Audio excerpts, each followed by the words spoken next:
You're listening to the No Bullshit Vegan Podcast, episode 202. Iain Tolhurst, owner of Tolhurst Organic Farm in the UK, is on the show to discuss stock-free farming, growing vegetables with zero animal inputs for almost 40 years. Welcome to the No Bullshit Vegan Podcast. Myth-busting and evidence-based advice to help you kick butt with your health and fitness on a vegan diet. Here's your host, Karina Inkster. Hey, welcome to the show. I'm Karina, your go-to no BS vegan fitness and nutrition coach. Thanks for tuning in today. I just got back from VegFest Nanaimo, where I was one of the three speakers. It was a fantastic event, and I got to meet Visanto Molina and Corey Davis, who have both been on this show, in person for the first time. So if you haven't yet listened to episode 195 with Corey Davis, cue it up. He discusses the environmental benefits of plant-based agriculture, including debunking myths about local, quote, ethical meat production, and the environmental math behind our food choices, including the fact that beef uses 90 times more land than tofu per pound. So I spoke with Corey after our podcast conversation as I was preparing to give a talk at a local climate action event. And in addition to a huge pile of helpful information, he recommended I read the book Regenesis, Feeding the World Without Devouring the Planet by George Monbiot, who also happens to be a stock-free food grower in the UK. If you're even remotely interested in how our dietary choices and food growing practices affect the planet, I would highly recommend this book. I just finished reading it, and it's not just about farming or food systems. It's about rethinking our entire relationship with land, animals, and the planet. Monbiot dives deep into the science and politics of agriculture. He exposes the environmental cost of regenerative animal farming, and he offers a vision of a food future that's genuinely sustainable without relying on livestock. And also, by the way, he includes a section in the book about today's guest, Iain Tolhurst. So if you care about climate, ethics, where your food comes from, this is essential reading. My guest today is Iain Tolhurst, also known as Tolly, an organic producer since 1976, growing a wide range of mixed vegetables on 19 acres of land at Hardwick Estate in South Oxfordshire. The farm is now operated as a community interest company and was the first to attain the stock-free organic symbol in 2004. It has no grazing animals and has involved no animal inputs to any part of the farm for the past 39 years. The farm has more than 3 decades history of participating in research projects looking at a wide range of subjects. Tolly's favorite vegan meal is winter comfort food, including stuffed roasted squash, roast potatoes and vegetables, all from his farm. Here's our conversation. Tolly, so nice to meet you. Thank you so much for coming on the show today with me. Well, thank you, Karina, for inviting me. I'm very happy to be with you in British Columbia today, virtually, of course. Of course. That's the joy of the internet. We can connect across all time zones. It's super early for you right now. We're recording this just past 10 p.m. my time and just past 6 in the morning for you. But you told me already that you're a morning person, so you're not getting up extra early for this. No, hopefully. No, already up and ready to go. There you go. Well, I'm looking forward to diving into all things organic and stock-free farming. This is the rabbit hole I've been going down lately, specifically for a talk that I'm giving next week, actually. So tell me, first of all, where did things start for you? Were you vegan first? Were you farming first? Let's go back to what I assume is the 70s, because you've been doing this for a while. What's the deal? Okay, yeah, we go back to the 70s, the early 70s, actually. I have been in agriculture for over 50 years, and I've been on my own farm for almost 50 years. I took a job on a dairy farm in the early 70s. I was just 21. I had a young child and a wife, nowhere to live. I needed somewhere to live. There was like the idea of farming. I'm not from a farming background at all. I'm from a very ordinary working class background. I didn't go to university. I left school at 15, which was not uncommon in those days for many people. So I took a job on a dairy farm primarily because I needed somewhere to live, but I liked the idea of a farm. And I spent 4 years there, and it was a really interesting time. I really enjoyed it. But during that time, I became vegetarian because I didn't want to be eating perhaps the cows that I'd been milking. And then much later after that, I became vegan. So my introduction to farming really was on a very large scale farm. For its time, very progressive. We had 160 cows. It was very high output, very high input.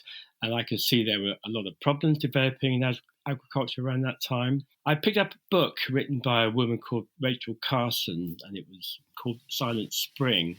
Many people in the organic world have been influenced by this book, and she wrote it during the late 60s. She was American. She wrote it as a way of looking at what agriculture was doing to wildlife, and particularly the bird population of North America. And that kind of set me thinking very much about the way agriculture was going. So I got into looking at organic agriculture, which in those days there was really nothing much going on. There were very few examples of this. Eventually I left the dairy farm because I really didn't want to be involved with animals any longer. And I started farming in my own in far west of UK. And we spent 9 years on a farm there, which we bought but couldn't maintain the mortgage on. Through various successive moves, I've ended up here. I've been here now for almost 40 years. We have developed a stock-free organic farming system, which is devoid of any animal inputs. So the whole thing really started more by default than by design. And I never sat down and thought we were going to create this model. It was really something just happened along the way. And we were the first ever farm in the world to be certified as stock-free organic. We have been certified as organic since 1976, actually, so we're just coming up to almost 50 years. And the stock-free organic is an additional certification on top of organic. For want of a better word, perhaps people would understand better if we were to say that we have a vegan farm. Our farm is vegan. It doesn't employ, we don't have any livestock on the farm. We don't use any livestock inputs. We don't use any manure or any byproducts of animals at all. It's not about being vegan, although I am. We don't have to be vegan in order to farm this way. It's really about having respect for animals, and in particular respect for the much wider environment in which animals are part of. That's incredible. I want to get into some more of those benefits as well a bit later on. But you mentioned the stock-free organic designation. So you're the first farm in the world to have both of those things, stock-free organic. That's right. And I think from your website, I saw that the stock-free designation came in 2004. Yep. But doesn't that require 10 years or something, some time frame of not having used animal products? Like, how does that work? No, there is no conversion period as such. I mean, if you're going organic, you have to have a conversion period of at least 2 years, sometimes longer. Okay. If you are already organic, and you have to be organic before you can become stock-free organic, there is no conversion period. So if, say, for example, there was a farm, an organic farm, which had a dairy herd, decided one day to not have animals, to go stock-free, providing they were able to rehome those animals, they would have to be homed, of course, they wouldn't be allowed to slaughter them, providing they can be rehomed. Of course. And removed from the farm. In fact, they could even stay on the farm, provided they were not used in any way. So even a stock-free organic farm could, in theory, have livestock, but not use them, not eat them, not kill them, not abuse them in any way. You could still maintain a cow herd, if you like, on a dairy farm, but you wouldn't be milking the cows. You would have to not allow the cows to go to abattoir. You would have to allow those cows to live out their entire life. In actual fact, that rarely happens. So what would normally happen is the farmer would decide over a period of time that he wants to reduce his livestock. Eventually, he would stop breeding his livestock, and then he would go stock-free organic. So it could be a long process in certain cases, but you could, in theory, you could do it overnight. You could literally find homes for your animals and become stock-free the following morning. Interesting. Okay, I wasn't sure about that time frame. I don't know where I got that idea from, but that makes sense. Just so we're clear with listeners, I think there's this idea out there that you need animal inputs of some kind, like manure or bone fertilizer, any number of products that come from animals, in order to maintain soil fertility or productivity of your farm. Do you encounter that a lot? Are there a lot of people who say, well, how can you have healthy soil without manure? Yes, very much so. It's a very common misconception, as you say, that most people believe that you need to have livestock in order to farm organically. If you don't have livestock, you have to use chemical inputs. Well, that's not true at all. We've been able to show now over a very long period of time that there is no need for livestock. We have our own livestock on the farm. We have lots of earthworms. We have lots of soil biology. We have a huge biome going on in the soil. We are not free of animals. We have a huge number of animals on our farm of various types, not just the animals in the soil, but also wild animals. We have deer wandering around. We've got birds. So there are plenty of animals on our farm. In fact, we have a much higher incidence of livestock on our farm than many livestock farms would, particularly if you look at our earthworm population, which is vast. So it's not devoid of animals. It's really devoid of animals which are being used for exploitation or being used for food. And that, for us, has been a really interesting period of time, and you're able to look at what we've been able to develop in terms of our soil fertility. We've shown, and we have scientific data to back this up, that our soil is incredibly healthy. It's very fertile. It's sustainable. We've been able to produce very good crops on what is actually very poor soil. We don't have good quality land at all. It's quite poor quality land. And we've been able to show that without resorting to large inputs from beyond the farm. So when we look at fertility building, we are looking very much at the farm as building its own fertility. We're not importing what we call ghost acres. So ghost acres would be land from somewhere else in the form of fertility or in the form of organic materials or in the form of fertilizers. I mean, ghost acres is really depriving somebody else of their fertility. So we've been able to prove that we don't need to resort to bringing in huge amounts of material from elsewhere. We've been able to manage it from within the farm, and we are managing what is, in essence, a perfectly natural biological system, which happens in all wild parts of the land. I mean, you don't have to have fertility to build forests or to build natural diversity. You just need to be able to manage it and look after it in the best possible way. So we've been able to show that you don't need animal livestock at all. And in fact, it's often, in our case, it's certainly more productive because we're not selling off. When you have livestock, you are also creating energy from animals moving around. So they're breathing, they're respiring, they're using muscle power, and that has to be fed from somewhere. So some of that energy from your soil has been lost through livestock. We're managing to retain that much more. So we can get by on relatively small amounts of fertility and still produce very high levels of cropping. So how does that compare to non-stock free organic operation, or even a non-organic non-stock free operation? Do you have comparisons of yields, for example? No, there are no comparative yield. It's really difficult and often not much use to be comparing one type of farm to another, because to get all parameters the same, to be comparing like with like is very difficult, because every farm has different soil, have different management techniques. So that's something which has never really happened. We just know from personal experience and from the huge number of visitors we get to our farm from all over the world that we are able to compare favorably with a non-organic or stock farm, that we can get the same sort of yields, or in many cases better. What we do know is we can manage that similar yield at a much lower carbon footprint. And this is important. And also we can manage it in a way that means that it is much more likely to be sustainable in the long term. We are building resilience into our farm, and this is important given the fact that weather patterns are changing. We've been able to demonstrate that resilience on the farm is really important for us, because that really comes from the soil. So we treat the farm as an organism, as a complete organism. We look at the whole system of the farm. We don't look at the various components of the farm. We look at the whole farm as a complete system. Like, what are some larger scale, in your view, systemic changes that would need to happen to make stock-free organic farming more mainstream? Like, why is everyone not talking about this? Yeah, good question. Why is everybody not doing this? Well, we have to go back to the end user, which is the customer, the public. They demand meat, they demand meat products. At the moment, farmers are obviously rising to that challenge. They are rising to that demand, and we are seeing meat consumption globally is increasing. Although there are some countries where it's decreasing slowly, but it is globally increasing, particularly if you look at, say, China, where there's a massive increase in animal production and animal consumption. Until people start to reduce their meat diet and become less dependent on livestock products, agriculture is not going to change. It can only change driven by consumer demand. That's the only way it's going to change. Farmers are farmers. They do what they've always done. They often do it quite well.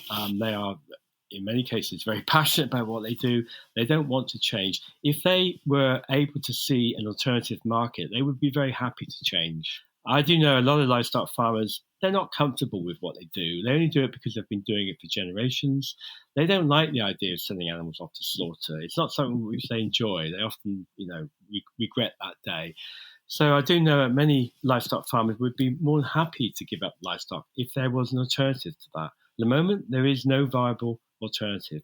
We know that livestock reduction would mean the increase in other crops. There's plenty of other things that can be grown. We can grow fibre, we can grow fuel, we can grow alternative foods. But at the moment, that isn't an option for most farmers. To go from a livestock system to a stock-free system means you have to have a market for your alternative products. And that is really, the market is the driver. It has to be. It's not going to work in any other form. If everybody gave up livestock tomorrow, it'd be chaos. We don't know what to do with these animals.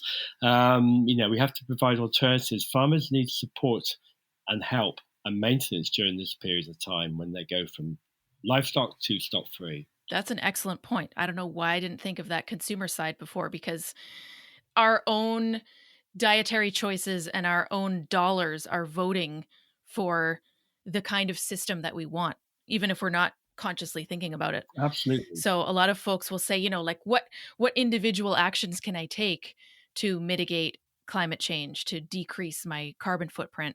And not eating animal products is pretty much number one on that list, which then affects the system and the demand and consumer behaviors, and then presumably the type of food that's grown. Absolutely. There was a very interesting situation which happened in this country during the Second World War. I think this is something which has been largely forgotten about, but during the Second World War, from 1938 onwards, we were under extreme threat. And the threat was one of starvation, because the way that the war was developed was to cut UK off from its food importation. We were heavily dependent on importing food. At the time, the United Kingdom was importing over 75% of its food from the rest of the world, because we are a colonial country. We had food coming from all over the world.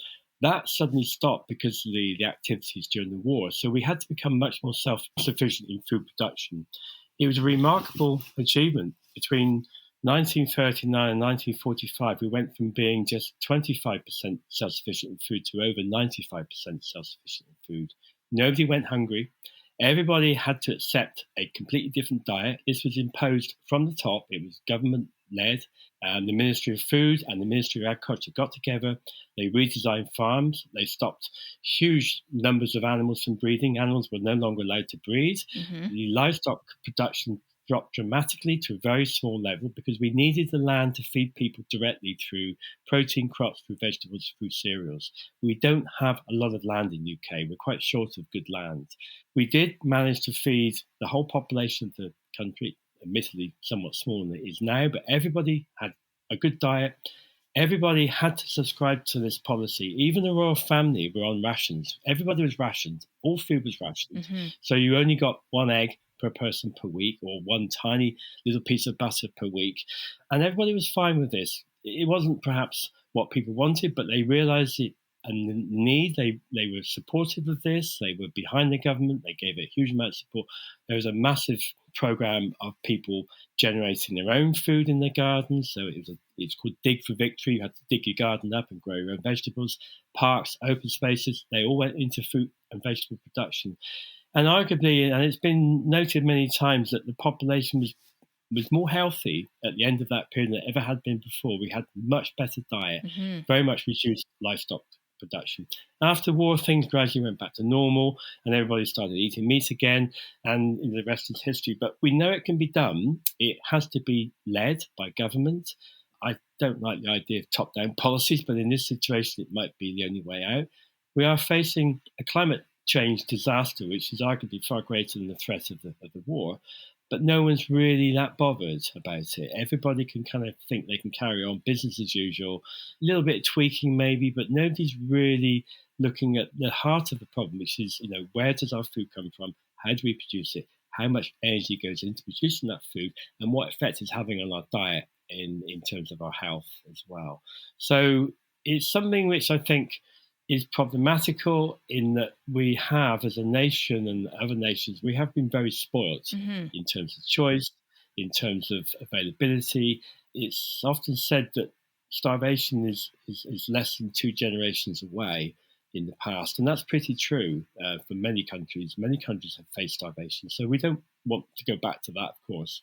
We want to make sure that everybody's properly fed, but it's going to have to happen in a completely different way. Which is where what you do come in, where what you do comes in. I think my brain has vacated the premises. But I want to get into a little bit more about what that looks like. So crop rotations, I mean, I'm not an expert by any means in this field, which is why I'm talking to you. But how do things look literally and figuratively on the ground when you're growing food with no animal inputs, completely organic? I read on your website that you have 120 tons of vegetables every year that you produce directly on the farm, which to me sounds like a lot coming from, 19 acres? Yeah, we're just under 20 acres. Yes, it's a reasonable yield. We're not on best quality land. If we were on better quality land, we would do better, but it's the land we have. The farm, in many respects, does look quite different from my neighbours, because my neighbours are just grass. Right. It looks like a little oasis amongst the greenery surrounding us. We are in a very pretty part of the country. We have a lot of woodland around, so it's quite diverse, but it's not really what you call horticultural land. So my neighbours have animals. We have a completely different looking farming system from our neighbours, for sure. We have agroforestry, so we've integrated trees into our system. We are heavily dependent on trees for basic fertility. We have areas of green manure. So if you looked at a farm from above, you would see that at this time of year, when we're in full production, we have around 65% is actually growing crops, and the other 35% is in green manures. These green manures are feeding our soil. They are building our soil biome. The soil biome makes the gut biome look quite simple. The soil biome is hugely complex. Everyone started to talk in the last 10 years about the gut biome, and now at last they are now talking about the soil biome. It's a hugely complex thing. So if you were to look deep into our soils, you would see soils which are very, very active. They are full of fungi and bacteria. They are alive. They are full of earthworms. We have around 15 million per hectare. That's around, we're not sure how many tons, but we think around 50 tons per hectare of worms. So we have a soil which is living, it's breathing, it respires. Soil behaves very much like the human body in many ways. It has a respiration, carbon dioxide and oxygen. So it's a living organism. When we treat that soil as the most important part of our farm, is really the bit under our feet.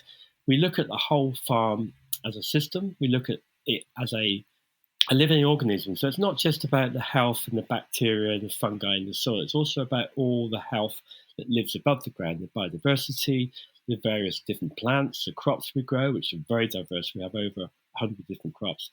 Also the weeds that grow as part of our system. We tolerate weeds in a different way from other farmers. We allow weeds to grow at certain times because they create a really important route for biodiversity to enter the soil. We look at the insects as part of that whole system. So everything is part and parcel of the whole system. We don't look at these individual components. They are very much make up the whole. If one of those things was missing, if, for example, we lost our earthworms because we used nitrogen fertilizer, we would lose much of the health of our soil. We would lose the soil's ability to drain. We would lose the soil's ability to process nutrients, and then crops would start to suffer. One thing which is particularly notable on our farm is the almost complete lack of disease and pest. If you were to look at a conventional farm using a lot of chemicals, there would always be elements of pests. There would be continually having to control pests and diseases. We have virtually no problems on the farm. We get very occasional small outbreaks, none of which are of economic importance. Our biggest and only real pest problem, I suppose, is birds. We have a lot of bird populations around.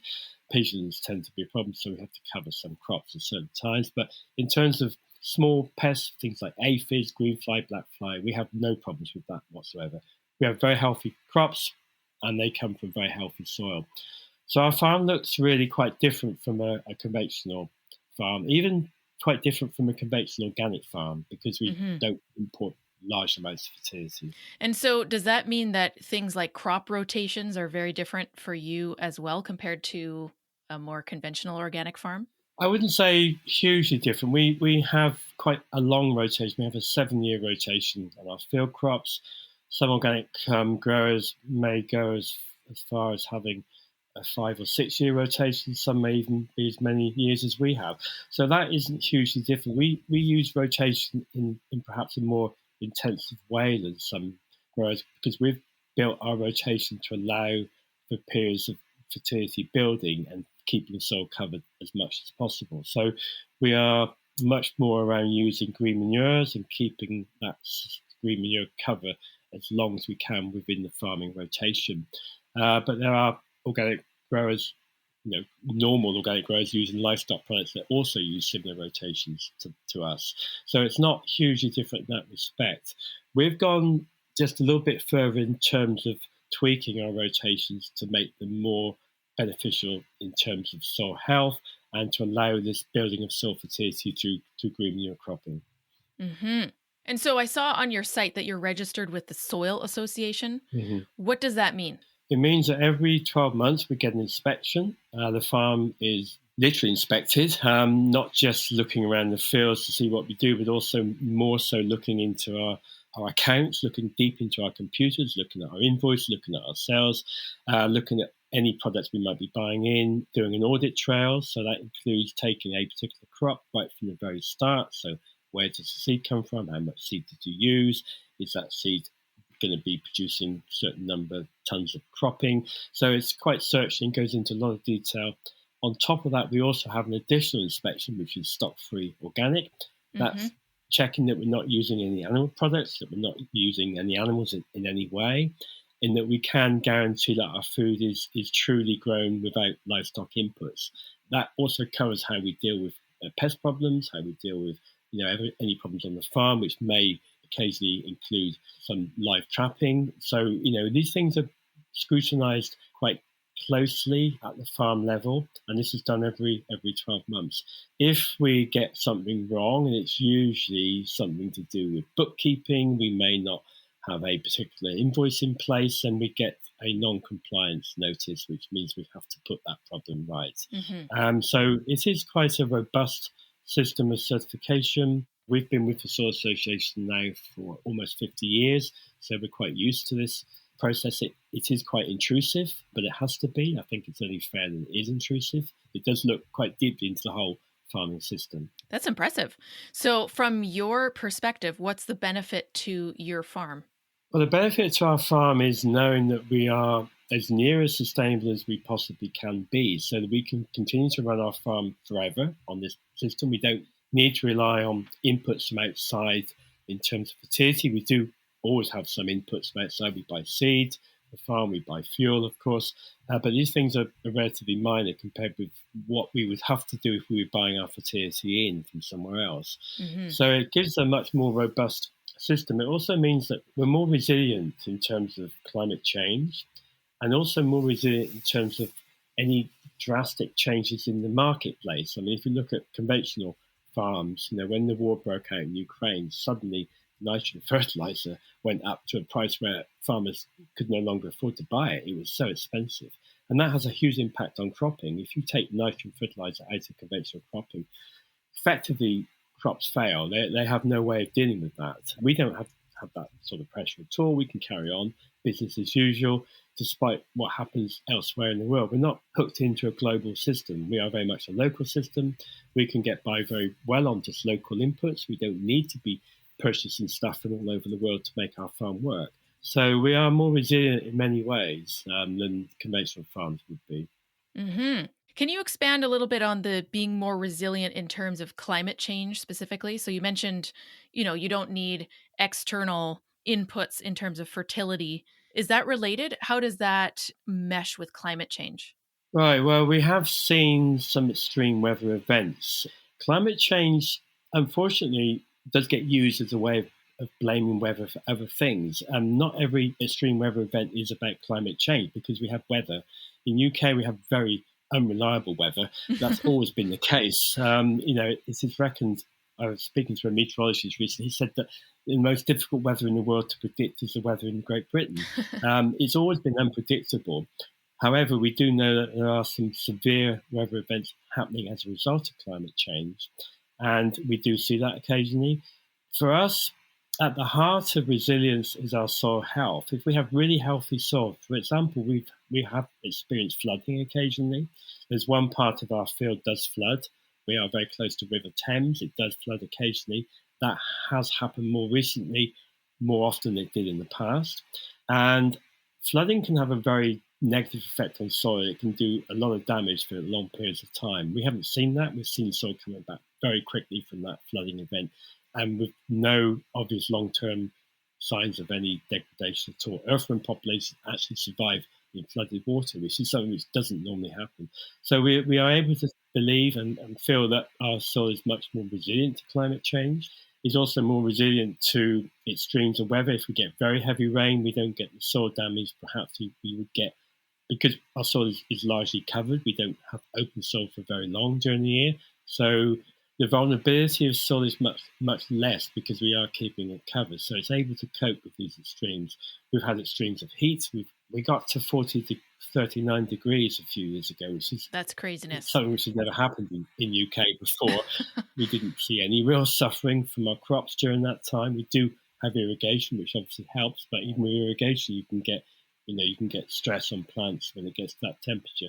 So we kind of feel we have some fairly high degree of resilience to extreme weather events. That's not to say that, the ultimate extreme weather event wouldn't have some negative effects. The weather always has negative effects. I mean, the biggest challenge we have on our farm is weather. Mm-hmm. It always is. I mean, we've had a beautiful spell of weather. We've had almost no rain for 4 months, whereas previous year it rained almost every day. We had a really difficult year last year. We got through it okay, but a lot of farmers suffered badly. We didn't really suffer much, but it was difficult. It was difficult weather. It's difficult to work when it's raining all the time. It's difficult to get things done, but we managed to get through. This year's been the complete opposite. We've hardly had any rain at all. We have irrigation. If we didn't have irrigation, we would be in a very difficult position right now. We've had less than 25% of our normal rainfall in the last 4 months. It's been incredibly dry. Oh, wow. Virtually no rain at all during that period of time. So we've been able to deal with that quite well. We have our crops looking really good at the moment. So far, it's been a fantastic good growth. It's been one of the best growing seasons we've had for many years. So amazing. It's not all bad news, but the weather is always a challenge. It's always something uppermost in our minds is how do we deal with the next weather event. So building resilience into farmers is very much a part of that.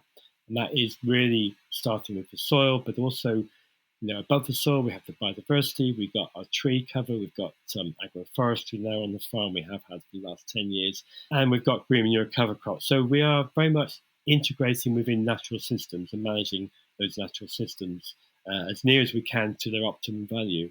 Mm-hmm. That makes sense. Resilience starting at the soil level, and then climate change effects branch out from there. I mean, I read that your overall carbon footprint for the whole farm is actually pretty similar to the average house in the UK, and you're producing 120 tons of food every year. That's pretty impressive. Yeah, that's correct. So, I mean, the carbon footprint varies from year to year. It depends very much on what we buy. Mm-hmm. If we were to go and buy a brand new tractor, we can completely lose our carbon positive aspects for quite a long time. So we're very careful how we manage that. We focus our attention very much on our carbon because it's a reliable indicator of how the farm works, really. So, I mean, saving carbon also saves money. Mm-hmm. So It's quite important in that respect. And many farmers have begun to realize that actually carbon saving is actually quite a good financial tool. So, that's a very positive thing that other farmers have also benefited from. That makes sense. So what do you say about replicating what you're doing in your area of the world in, say, Canada or other continents? Is it possible? Yeah, it's perfectly possible. I mean, there will be some differences due to climate and soils, of course, but the basic principles would be the same anywhere in the world. So that doesn't really change. The actual agronomic details will change because of climate and soil types and indeed cropping and also demand by consumer. That has effect, of course. Right. One of the questions I do get asked a lot, and we do get a lot of farm walks. We have farm walks almost every week during the summer, and this question comes up pretty often, and that is, would you be able to scale us up to a much larger scale? Because we are looked upon as being quite a small farm, and we are small by modern standards. We have 5 full-time people working on this 20 acres, so we're pretty good in terms of employment. But yes, we are a small farm, and the question, could you scale this up, does arise quite often. Yes, we could do 1,000 acres, no problem. Mm-hmm. It wouldn't be 1,000 acre one field; it'd be 1,000 acre lots of fields. With biodiversity, with tree cover, there'd be at least 20% of it in trees at any one time. But yes, in fact, financially, it'd be much more cost effective to scale it up. If we were doing this on a larger scale, we would be able to have quite a lot of economies of scale in terms of better equipment, better machinery, better use of labour, better facilities. Mm-hmm. All these things become more achievable when you get up to that large scale. I'm not really too happy with the idea of getting big. I quite like being small, but in the kind of financial sense, it would be better to have it on a much larger scale. It wouldn't have any less impact. It wouldn't be any more damaging to the environment if it was done properly. So, it can be scaled up, and it could be done anywhere in the world, depending on soil types, of course. Well, I think the two important points are, first of all, that you're keeping it to a level that you're happy with personally. And second, that it is possible, that you're not keeping it at a certain size just because it's not possible to scale it. I think the point is that if someone wanted to, they could. Yeah, very much so. As I say, it would be a lot easier to go up to a scale. I mean, we have all the equipment. We could effectively double our size without really spending much more on equipment as we are, but we don't want to do that. We don't have access. We are actually increasing the farm size in the next couple of years. We are adding another 6 or 7 acres to it. Oh, wow. So, we are expanding slowly, but we don't have big expansion plans, although it would be perfectly possible to do that. So how did you learn all of this? Where does the vast knowledge that's currently in your brain about stock-free organic farming come from? Well, it's through experience. I watch nature. I study nature very carefully. So nature's been my teacher, if you like. If I give you one precise example, it's the earthworm. I mean, it might sound pretty boring to many people, but the earthworm is a great teacher. This may come as a strange statement, but I can study earthworms and I can learn a lot about how our soil's behaving, either positively or negatively. I look at how many we have. I look at the different species, because there are a huge number of species. I look at the size of them, the age of them. All these things can give me some really clear indicators about our soil and our soil health. So it's really about reading nature and seeing what nature does. It's about the powers of observation. One of the greatest, in fact, the greatest tool that any farmer can ever have, and I often ask this question in seminars and workshops, and very few people get the answer. Most people say, well, my tractor or my hoe or my wheelbarrow or something. The greatest tool that any farmer has at their disposal is the gift of sight. And if you can use your eyesight and connect it to your brain and start asking questions, you can start to learn about how your farm operates. So really it's about learning.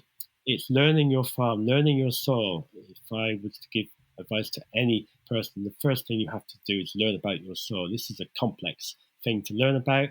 We don't have to learn to a degree level. We just need to know how it works and what happens within soil. And then once you understand soil, you can start to understand how you should be looking after it. So I am largely self-taught. I've also been helped on my journey by other people who have learned other things, and we share that knowledge, of course. Nowadays it's a whole lot easier to share knowledge than it was when we started. We have arguably perhaps too much information available now. It's difficult to know what's true and what isn't. But yes, I think learning through experience has been my main way of getting to where we are now. And this process has been going on for half a century. So it is a very slow and long process. If I was to start a farm up today, I would obviously, with the knowledge I have, I would be able to do it in a much shorter time frame. But I've had to do this over a very long period of time. Of course. That is extremely impressive. I was just speaking with someone who runs a stock-free farm on, I think it's 18 acres, so pretty similar in size, in Ontario. You might know her, Nancy Guest. I just had a chat with her. I've come across the name, yes. I don't think we've ever spoken or met up. Yeah, she was saying she learned a lot from you, actually, in how to operate and how to run things and how to make things sustainable. And so you're having an effect on people even if you don't know. I just wanted to know if there was anything on your mind that we have missed, any major things in farm operations or climate change, consumer behavior, all of those different things. Is there anything that we've missed? I'm sure we've missed a lot. I'll probably think about it afterwards. Well, there's one thing, I mean, one of the discussions that comes up occasionally on the farm. See, I get a lot of people coming to visit the farm. We get people literally from all over the world. I have a group next week, 33 people coming from Norway. Oh, wow. They are, advisors, consultants and farmers. We've had 3 ministers of agriculture turn up here from different countries. So amazing. There's a lot of interest in our farm because there is definitely a feeling within agriculture that livestock numbers are going to drop. I mean, every report about food globally has come up with the same scenario. We have to reduce livestock numbers. So, I mean, I think a lot of people understand this is going to happen. A lot of farmers don't like the idea of it, but it is going to happen. Mm-hmm. And the question really around that is, what are we going to do with all the animals? If we reduce production, what happens to all the animals? Well, firstly, you stop breeding. And that, right. That dramatically reduces numbers. This is what happened during the war here in the UK. They stop breeding and numbers crash dramatically. Within weeks, the numbers crash. That's the first part. And then what happens to the ones that are left? Well, gradually the numbers get less and less because of no breeding. And if the population of people are not demanding meat, then obviously the farmers aren't going to be producing it. So it will drop quite dramatically. So the idea that there's going to be tens of millions of animals slaughtered overnight just to keep vegans happy is never going to happen. We know that.